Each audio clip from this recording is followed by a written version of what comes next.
नमस्कार, ताईच्या किचनमध्ये आपले सर्वांचे खूप मनापासून स्वागत आहे। 20 मार्च म्हणजे आपल्या श्री स्वामी समर्थ महाराजांचा प्रकट दिन। स्वामी समर्थ महाराजांच्या प्रकट दिनानिमित्त आपण नैवेद्याची थाळी बनवणार आहोत।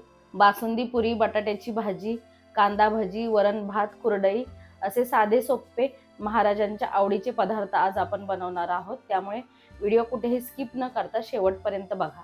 नैवेद्याच्या थाळीमध्ये आपण पिवळी बटाट्याची भाजी बनवणार आहोत। त्यासाठी इथे मी कुकरमध्ये 5 ते 6 बटाटे उकडण्यासाठी ठेवलेले आहेत। एका गॅसवर आपण बटाटे ठेवलेत आणि दुसरीकडे इथे मी जाड तळ असलेली पसरट अशी कढई घेतलेली आहे आणि त्यात 1.5 लिटर फुल फॅट वालं दूध तापवायला ठेवलेलं आहे। हे आपण बासुंदी बनवण्यासाठी तापवून घेतोय दूध। आज आपण पारंपरिक पद्धतीने मिल्क पावडर किंवा खवा न वापरता दूध आटवून बासुंदी बनवणार आहोत। दुधाला उकळी येईपर्यंत आपण पुऱ्यांची कणिक मळून घेऊयात। इथे मी परातीमध्ये 2 कप इतकं गव्हाचं पीठ घेतलेलं आहे आणि पीठ चाळून घेतले। यात घालायचे आपल्याला 3 टेबलस्पून रवा, 1 टेबलस्पून बेसन आणि अर्धा चमचा साखर। हे सर्व जिन्नस मिक्स करून घेऊयात। चवीनुसार मीठ घालूया आणि सर्व मिक्स करून घेऊया। आताच आपल्या चॅनलवर बासुंदी आणि पुरीची गुढीपाडवा विशेष थाळी आलेली आहे। त्यामध्ये आपल्या टम्म फुलणाऱ्या पुऱ्यांची डिटेल रेसिपी आहे, ती तुम्ही बघू शकता। सर्व जिन्नस कोरडे मिक्स करून झाल्यावर थोडं थोडं पाणी ॲड करून आपल्याला कणिक भिजवून घ्यायचे।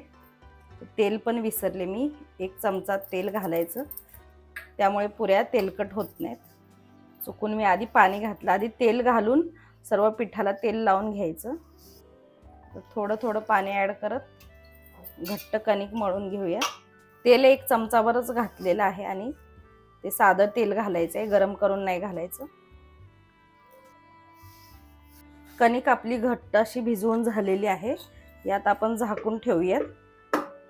पुऱ्यांची कणिक मळेपर्यंत इथे आपल्या दुधाला पण अशी उकळी आलेली आहे। दुधाला उकळी आल्यावरती वरती जी साई जमा झालेली आहे ती पूर्ण आपल्याला मोडून दुधामध्ये मिक्स करून घ्यायचे। गॅस आपण मध्यम करूया। आता लो टू मीडियम गॅसवर आपल्याला हे दूध 40% इतकं आटवून घ्यायचं आहे। तर गॅस मी कमी केलेला आहे आणि बाजूची पण सर्व कडेला लागलेली साई आपल्याला दुधात मिक्स करून घ्यायचे। आपला इथे बटाट्याचा कुकर पण झालेला आहे। आता मी ह्याच्यात उलट ठेवलेलं आहे दुधात, म्हणजे ते उतू जाणार नाही।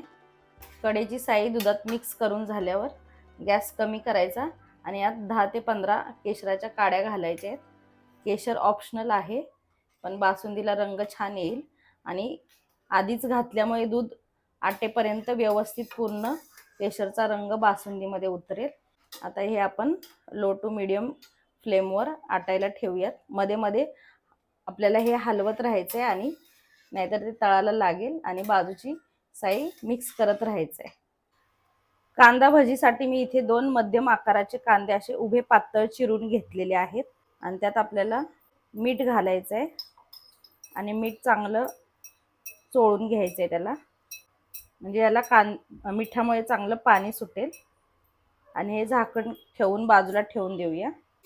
अर्धा तास लो टू मीडियम फ्लेमवर दूध इथे मी आटवून घेतलेलं आहे। 40% इतकं दूध आटलेलं आहे। यापेक्षा जास्त आटवायचं नाही, नाहीतर खूप जास्त दाट होते आणि मग त्याची रबडी तयार होते। इथे तुम्ही बघू शकता, इतपत असं घट्ट आपल्याला दूध करायचं आहे। हे थंड झाल्यावर अजून घट्ट होतं। इथे अर्धा कप इतकी साखर मी घालते। तुम्ही तुमच्या आवडीनुसार गोड कमी जास्त करू शकता। साखर घातल्यावर बासुंदी थोडीशी परत पातळ होईल, त्यामुळे परत 5 ते 10 मिनिटं ह्याला आपण मीडियम फ्लेमवर थोडंसं उकळून घेऊया। इथे तुम्ही बघू शकता बाजूला आलेले सर्व मी बाकीचं काम करत करत हे बाजूची साई पूर्ण खरवडून याच्यामध्ये ॲड केलेली आहे, त्यामुळे लवकर बासुंदी दाट होते। साखर विरघळल्यावर परत 10 मिनिटं मी बासुंदी आटवून घेतलेली आहे थोडीशी, पुन्हा अशी ती दाटसर झालेली आहे। आता या स्टेजला मी गॅस बंद करते आणि पाव चमचा इतकी वेलची पावडर घालायची। तुम्हाला आवडत असेल तर तुम्ही ड्रायफ्रुट्स घालू शकता किंवा चारोळी पण घालू शकता। मी इथे साधी सिंपल अशी प्लेन बासुंदी केलेली आहे. आता आपण ही बासुंदी थंड होण्यासाठी बाजूला ठेवूया. बासुंदी झाली. आता आपण बटाट्याची भाजी करूया. त्यासाठी इथे मी हे उकडून घेतलेले बटाटे साल काढून बारीक चिरून घेतलेले आहेत. 3 टेबलस्पून तेल घालायचंय. ते 6 बटाटे घेतलेत मी मध्यम आकाराचे. त्यासाठी 3 टेबलस्पून इतकं तेल गरम करून घेऊया आधी. तेल तापलं की ह्यात घालायचे अर्धा चमचा मोहरी. मोहरी चांगली तडतडून द्यायची. मोहरी तडतडायला लागली की घालायचे जिरे अर्धा चमचा. गॅस कमी करायचा आहे. आणि इथे मी हा एक बारीक कट करून घेतलेला कांदा घालते आणि कढीपत्ता घालायचा आहे. थोडंसं परतून घेऊया. 4 ते 5 हिरव्या मिरच्या बारीक चिरून घेतलेल्या. कांदा आपण चांगला आता हा गुलाबी रंगावर परतून घेऊयात. स्वामींना पुरणपोळी, बेसनाचे लाडू असे पदार्थ पण आवडतात, पण ते पदार्थ करायला वेळ नसेल तर तुम्ही हे साधे सोपे पदार्थ पण स्वामींच्या प्रकट दिनानिमित्त नैवेद्यासाठी करू शकता. कारण आपण प्रत्येक सणाला पुरणपोळीचा स्वयंपाक तर करतोच आणि देवाला कोणतेही पदार्थ आपण मनापासून केले तरी ते आवडतातच. असं काही नाही, पुरणपोळीच केली पाहिजे. कांदा चांगला असा झालेला आहे, आता सोनेरी रंगावर आलेला आहे. यात घालायचे पाव चमचा हळद.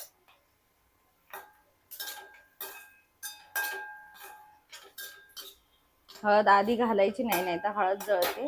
एकदम कांदा भाजून झाल्यावर हळद घालायचे. ती व्यवस्थित तेलाला लागली की मग सर्व बटाट्यांना व्यवस्थित लागते. आता घालायचे बटाटे. बटाटे घातल्यावर चवीनुसार मीठ घालायचे. चांगले असे परतून घेऊयात. बटाटा चांगला असा परतून झाला. बारीक चिरलेली थोडीशी कोथिंबीर घालायची. कोथिंबीर घालून मिक्स करून घेऊया आणि गॅस बंद करून घेऊयात. आपली बटाट्याची भाजी तयार झाली. कांदा भाजीसाठी आपण इथे कांद्याला मीठ लावून ठेवले होतं. इथे तुम्ही बघू शकता पाणी सुटलेलं आहे. पाव चमचा ओवा घालायचा आहे हातावर चोळून. पाव चमचा हळद. तिखट तुमच्या आवडीनुसार तुम्ही घालू शकता. इथे मी अर्धा चमचा घालते. हिरवी मिरची पण तुम्ही घालायची असेल तर घालू शकता. मीठ टाकलेलं आहे आधीच आपण. थोडीशी कोथिंबीर घालायची आणि पाव कप इतकं बेसन, 2 टेबलस्पून बेसन आहे. सॉरी, मी चुकून बेसन बोलली. पाव कप इतकं म्हणजे 2 टेबलस्पून तांदळाचं पीठ घातलेलं आहे भजी कुरकुरीत होण्यासाठी. हे सर्व आधी आपण कांद्याला लावून घेऊयात आणि जसं गरज पडेल तसं यात आपल्याला बेसन ॲड करायचं आहे. सर्व जिन्नस चांगले ह्या कांद्याला लावून घेतले. आता आपण यात जसं मावेल तसं बेसन ॲड करूया. आधी थोडंसं अर्धा कप इतकं बेसन मी घातलेलं आहे. कांद्याला जे पाणी सुटलेलं आहे तेवढं बसेल तेवढंच घालायचं आहे. जास्त बेसन घातलं तर मग ते बेसन लागतं. अर्धा कपच मला इथे बेसन लागलंय. आपलं हे भाज्यांचं मिश्रण तयार झालेलं आहे. हे थोडा वेळ आपण झाकून ठेवूयात. पाऊण तास आपलं पुऱ्यांचं पीठ चांगलं असं भिजलेलं आहे. थोडासा तेलाचा हात घेऊन एकदा मळून घेऊया.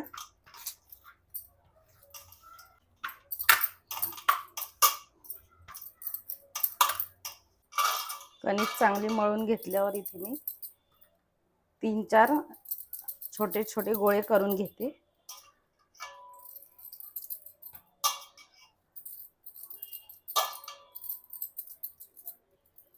बाकीचं पीठ आपल्याला झाकून ठेवायचं आहे. पुऱ्या आता आपण लाटून घेऊया. थोडंसं लाटण्याला तेल लावते.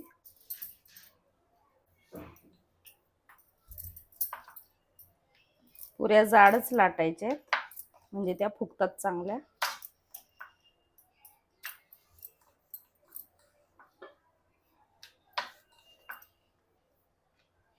चार पुऱ्या मी लाटून घेतलेल्या आहेत. आता आपण तळून घेऊया. तेल चांगलं गरम झालेलं आहे. पुऱ्या तळायच्या आधी आपण या कुरड्या तळून घेऊयात. कुरड्या अशा थोड्याशा प्रेस कराव्या लागतात म्हणजे त्या व्यवस्थित आतपर्यंत तळल्या जातात. या गव्हाच्या चिकाच्या कुरडया आहेत. याची पण व्हिडिओ आपल्या चॅनलवर आहे.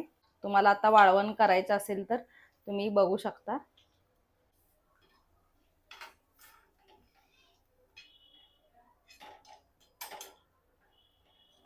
अजून एक तळून घेऊया. तेल आता व्यवस्थित असं तापले. इथे तुम्ही बघू शकता कुरडई अशी कशी चारपट अशी फुललेली आहे. याची पण रेसिपी तुम्ही नक्की चेक करा. गॅस मध्यम करून पुऱ्या तळून घेऊया.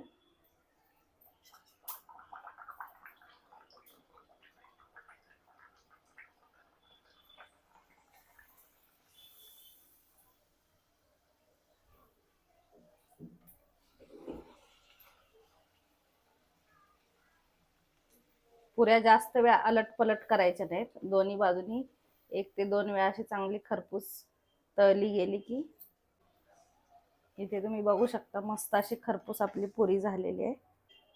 अशाच प्रकारे ह्या मी तळून घेते पुऱ्या. सर्व पुऱ्या मी तळून घेतलेल्या आहेत. आता आपण स्वामींची आवडती कांदा भाजी तळून घेऊयात. तेल आपलं चांगलं गरम झालेलं आहे आणि गॅस मी मध्यम केलेला आहे.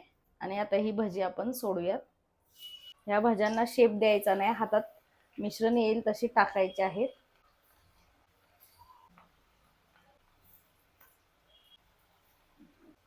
खालच्या बाजूने अशी तळलेली दिसली की पलटून घ्यायचे. गॅस मध्यमच ठेवायचा आहे. गॅस कमी ठेवला की भाजी तेलकट होतात आणि लगेच मऊ पडतात. भाजी आपली चांगली अशी खरपूस तळून झालेली आहे. काढून घेऊया.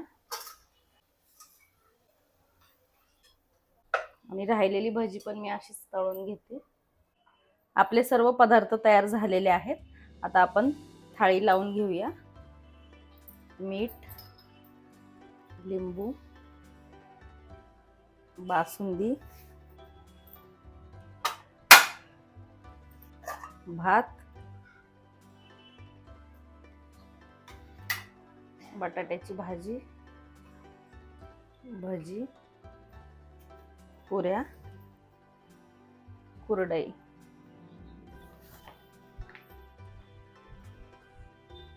आपली स्वामी समर्थ प्रकट दिनाची थाळी तयार झालेली आहे. आणि 19 मार्चला गुढीपाडवा आहे आणि 20 मार्चला स्वामींचा प्रकट दिन आहे. आणि आपण गुढीपाडव्याची श्रीखंड पुरीची रेसिपी चॅनलवर टाकलेलीच आहे. आणि ही रेसिपी पण तुम्ही गुढीपाडव्याला पण बनवू शकता आणि स्वामींच्या प्रकट दिनासाठीही बनवू शकता. तुम्हाला ही माझी व्हिडिओ कशी वाटली ते कमेंट करून सांगा. व्हिडिओ आवडली असेल तर लाईक करा, जास्तीत जास्त शेअर करा. चॅनलवर नवीन असाल तर अशाच रेसिपींसाठी चॅनलला सबस्क्राईब करा आणि आपल्या व्हिडिओंना जास्तीत जास्त हाईप करा.